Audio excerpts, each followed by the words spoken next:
Naiipit na raw ang teroristang grupong Maute sa tuloy-tuloy na opensiba ng militar. Kaya naman yung mga sniper ng mga sundalo natin ay nakabantay sa Lake Lanao sa posibleng pagtakasan ng grupo ng mga terorista. Mula sa Marawi, narito ang live na pagtutok ni Maki Pulido. Maki. Sa patuloy na bakbakan, alam mo, Mike, ay ipinakita ng militar ngayong araw ang isa sa mga battle position nila na pinipwestuhan ng kanilang mga sniper. Umulan man o umaraw, 24 oras ang pagbabantay ng mga sniper ng militar. Ang militar mismo ang nagdala at nagpakita sa amin sa isa sa mga battle position na pinwestuhan ng kanilang mga sniper sa ibabaw ng isang abandonadong bahay. Dahil malakas ang ulan, hindi madali ang pagsipat ng mga posibleng tumatakas na mga terorista mula sa main battle area sa sentro ng Marawi City. Isa sa mga binabantayan ng mga sniper ay mga posibleng pagtakas ng kalaban habang nagtatago sa ilalim ng mga water lily sa Lake Lanao. Exposed ang pwestong ito dahil walang mapagtaguang pader kaya't bawal tumayo.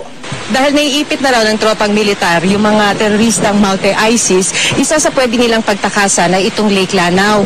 Kaya ang binabantayan ng mga sniper ay mga teroristang posibleng tumakas sa pamamagitan ng rutang ito. Wala pa ring tigil ang putukan sa main battle area at mula sa pwesto namin kita ang nasusunog na gusali na pinatakan ng bomba.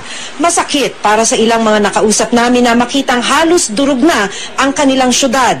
Ito ang mga larawang natanggap ni Faisal, di niya tunay na pangalan, ng kung ano na ang itsura ng kanilang barangay. Wasak ang karamihan sa mga bahay matapos patakan ng bomba. Ang isang kotse tumilapon hanggang sa ikalawang palapag nang mahulugan ng bomba. Iniwasan ng airstrike ang moske pero tadtad ito ng bala. Pero ang halos iiyak ni Faisal ay ang itsura ng bahay niya. Halos madurog na kasi ito sa tama ng bala dahil pinagkutaan daw ng mga Maute ISIS. Gusto namin sa bandang uli, dito rin kaming dito talagang titira namin. Kaya yung negosyo namin sa Maynila, kaya yung latang na iipon namin sa Maynila, paunti-unti, tinatayo namin dito bilang bahay. Si Joy Upong tanggap ng walang babalikang bahay. Sinunog kasi ito ng mga terorista pati na ang rice mill na pinagtatrabahuan ng mister. 2 linggo na mula nang makatakas silang mag-asawa at 1 taong gulang na anak. Pero dinedetine pa rin ng PNP CIDG ang mister dahil gagawin daw testigo laban sa Maute ISIS. Sana palabasin na yung asawa namin. Wala kami kawawa namin na may bata pa palaging mag-iyak na sana kung magkuha na pambili ng gatas niya, wala akong pera. Ang AFP naglabas ngayong araw ng 3 larawan ng mga Maute fighters sa Marawi. Ang ilang mga Maute nakangiti pa habang napapaligiran umano ng mga gamit na kanilang ninakaw sa Marawi. Mike, matapos ang halos 2 buwang bakbakan ay umabot na sa 85 ang namatay na sundalo at nasa 39 naman ang sibilyan. Mike? Maraming salamat, Maki Pulido. Sa gitna ng pagsisikap na makabangon ang Marawi, may itinatayo ng mga transitional shelter para mapaluwag ang mga evacuation center. Pero hindi lang siksikan ang pinoproblema ng mga bakwit kasi pati ang isang evacuation site ay tinamaan ng ligaw na bala. Nakatutok si Ivan Mayrina. Nanginginig pa si Kaya Mora Miraato habang ikinukwento sa akin kung paanong dumaan ilang pulgada mula sa kanyang ulo ang isang ligaw na bala dakong 1:00 ng hapon kanina. Tumalbog ang bala sa isang poste ng gusali, saka tumama sa dingding ng mismong silid kung saan sila pansamantalang tumutuloy kasama ang 6 na pamilyang apektado ng bakbakan. Isa si Kaya Mora sa 200,000 taga Marawi na napilitang lumikas at ngayon magdadalawang buwan ng bakwit sa Provincial Capital Complex ng Lanao del Sur. Talagang kawawa naman kami. Hindi kami doon namamatay sa mga barangay namin. Dito talaga kami para namamatay. Ano man ang gagawin namin? Sinasalamin ng mga salitang ito ni Kaya Mora ang desperasyon na may halos 400,000 bakwit na nilikha ng krisis sa Marawi na ngayon nasa ika-49 na araw na. Maliban sa daan-daang namatay sa hanay ng mga sundalo, sibilyan at terorista.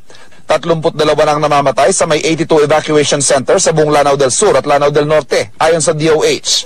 Ay kinamatay, stroke, diarrhea at pneumonia.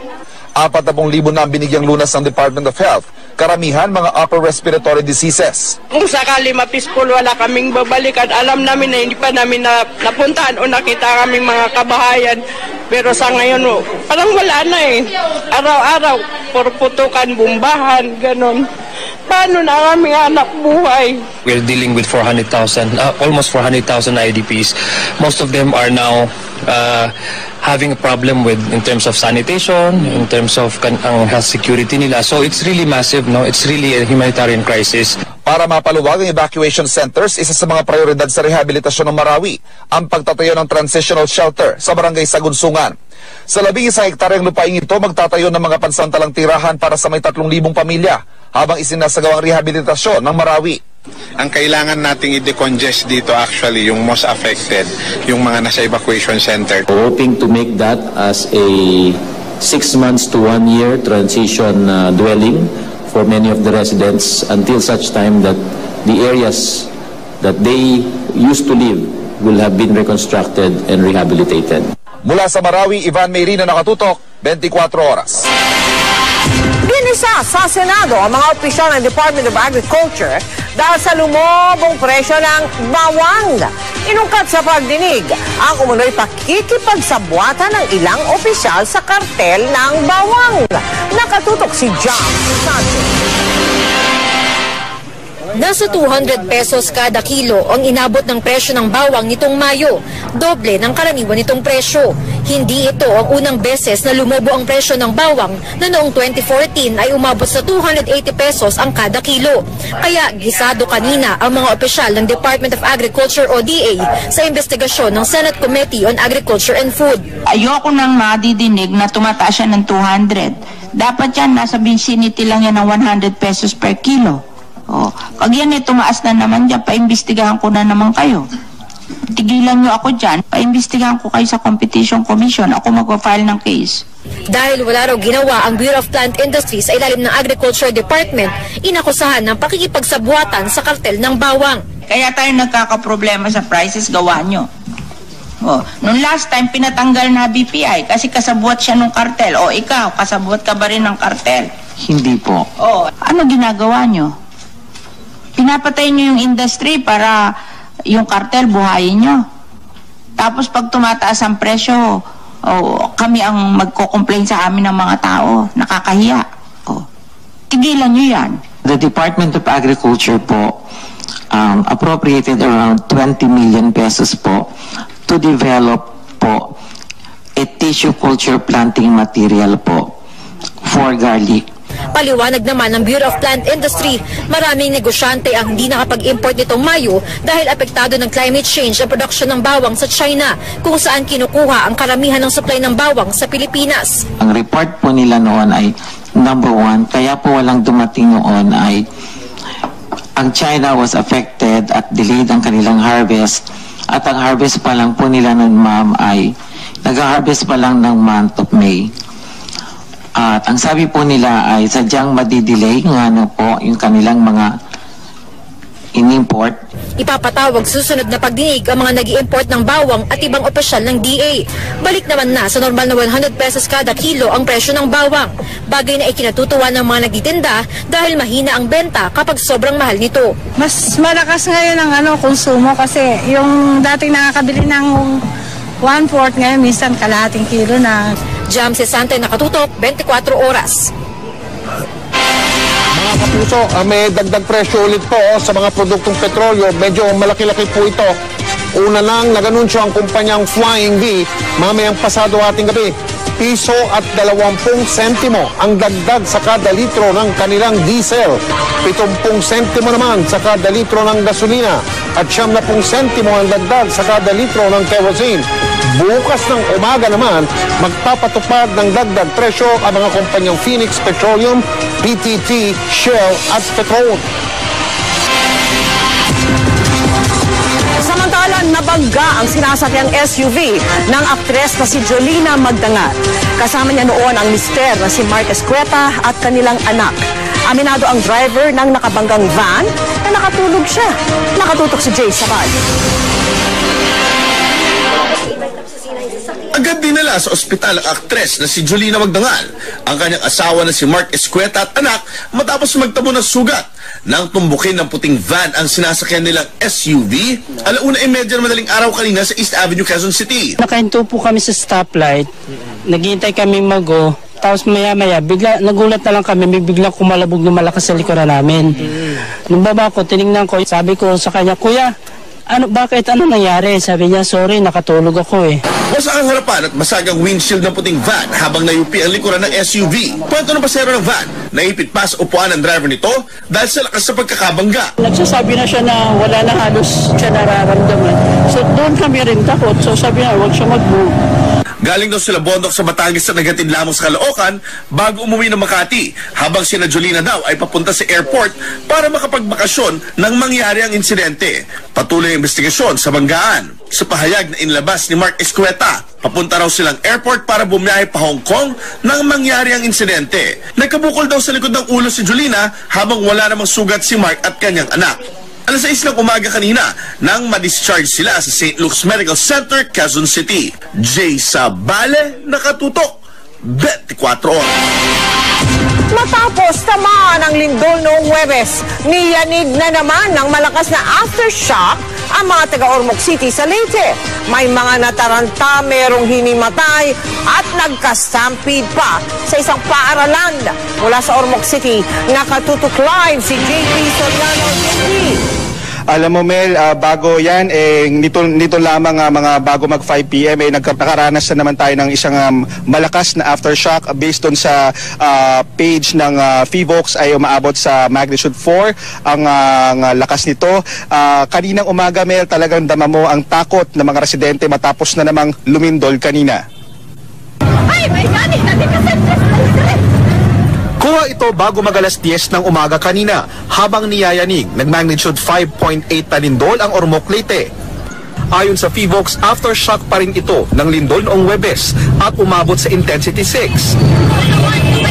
Agad naglabasan ng mga tao na nasa loob ng mga gusali. Kita ang kaba at takot sa mukha nila.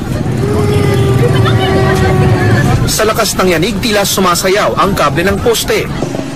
Ang ilan gaya ng babaeng ito at ang kanyang mga kasama napaiyak na lang. Nagbagsakan ng mga paninda sa mga tindahan. May nakita namang maliliit na bato na nagbagsakan mula sa ilang gusali. Parang gumagalaw ang masakit ang ulo ko. Malakas talaga siya kasi nalalaglag yung mga bato.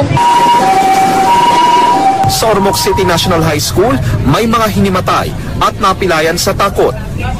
Sa open field sila dinala. Lahat ng mga estudyante doon nagpanik agad, kaya ako parang hinihingal na ako sa sobrang takot at kaba. Nagpray lang po ako sa ni Papa Jesus, tapos po hindi po talaga kaya sa kasi nagpalpitate na po talaga yung heartbeat ko. Nagstampede sila, oo. But majority is hyperventilation. Nagpanik lang talaga. Ayon sa City Health Office, aabot sa 100 pasyente ang binigyan ng medical attention. Kabilang na ang isang lalaki na tumalon mula sa second floor ng isang hotel patapos tumindol kanina. Maliban sa ilang mga bagong landslide sa barangay Tungonan, wala namang grabing pinsala ang lindol kanina. Sa pulong kanina ng mga local at cabinet official, pinakita ang CCTV na ito nakuha noong nakaraang Huwebes habang lumilindol. Sa Ormoc Public Market, nagtakbuhan sa kalsada mga taong nagtakip din ng ulo at lumuhod. Kita rin ang pag-uga ng mga lamesa sa loob ng Ormoc City Hall.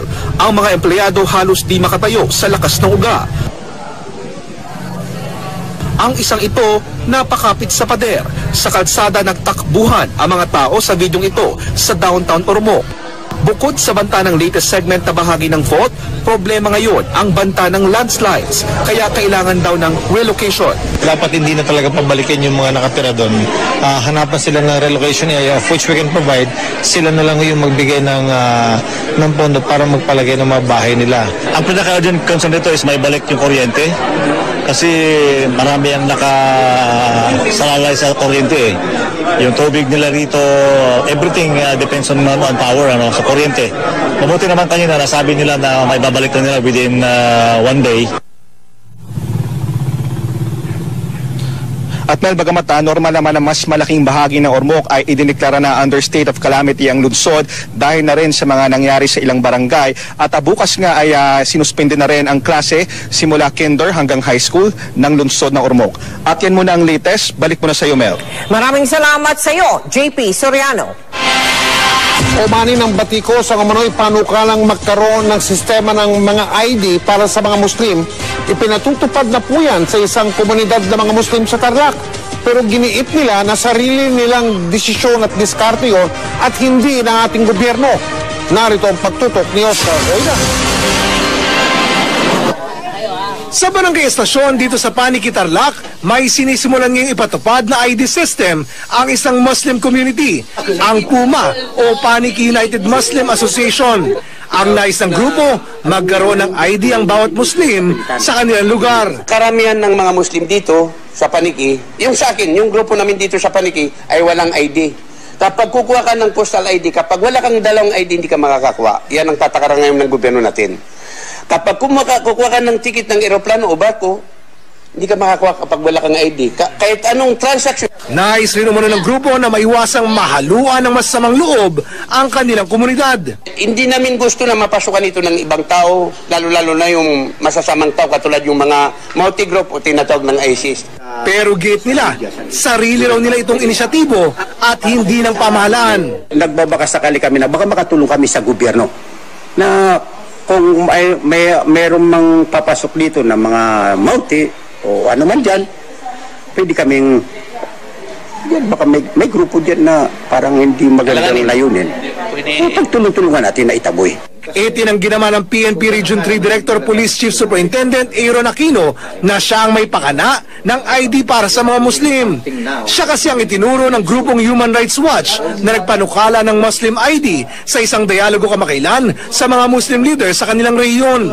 Sabi ni Aquino, inisyatibo ito ng isang Muslim community sa Paniki at pinuri lang niya ang panukala. I told them it's good practice sa kanila na ganon. And I just hope it will also be, kung sakali man, ganun din sa ibang bayan sana.